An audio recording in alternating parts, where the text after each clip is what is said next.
Stop and look closely. Your eyes are not a camera.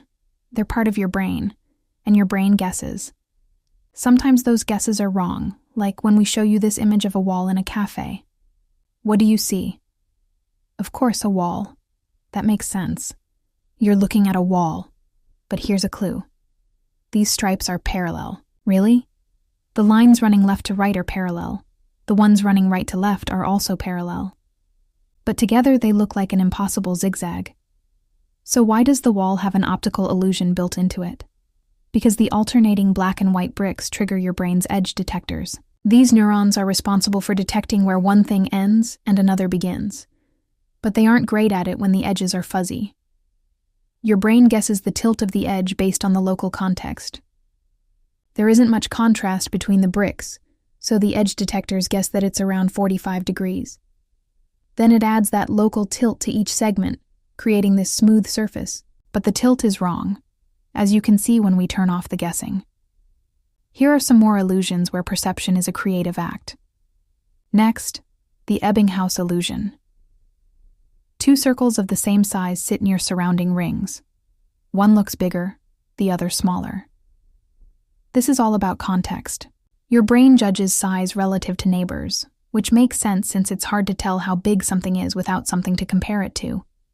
But that also means that sometimes you judge things wrong, like when you put two friends next to each other, and one wears extra large sunglasses. Next, the Mullerayer illusion. Two lines with arrowheads. One looks longer. They're equal. Your brain interprets depth cues from the arrow tips.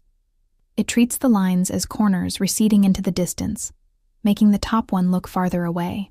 Next, the checker shadow, Adelson illusion. Two squares on a chessboard appear different shades. One lies in shadow, but is actually the same shade as the other.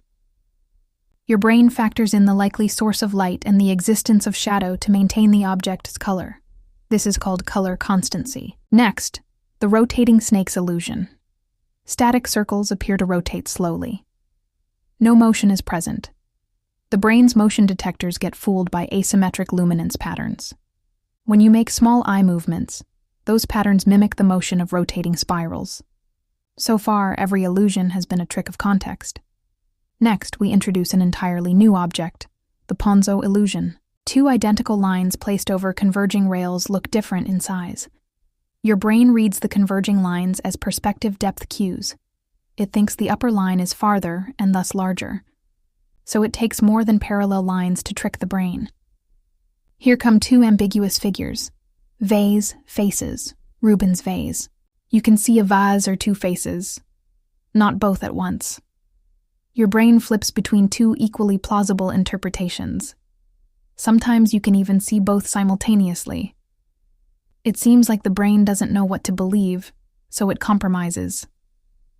This competition of interpretations helps us solve the next illusion, the Penrose triangle, also known as an impossible object. Your visual system tries to assemble all the edges into a coherent 3D scene, but the geometry says otherwise. The result is an object that looks coherent but can't exist, which brings us to the dress. Some people saw blue and black, others white and gold. Why?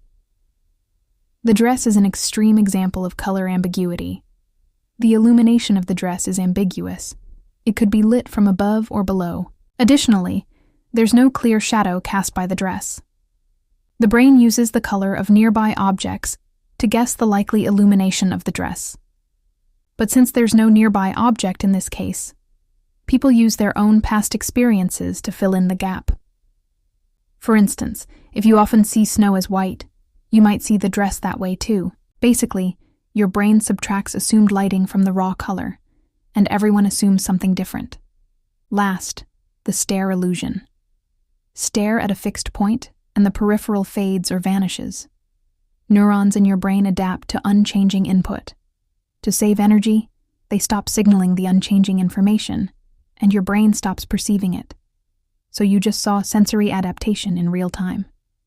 Why do optical illusions matter? They show that seeing is not a passive reception of information. Perception is an active inference. The brain guesses what's out there using context, experience, and shortcuts. Those shortcuts help us see quickly and keep our vision stable. But sometimes the shortcut becomes the trick. And now you know where to blame when your brain lies to you.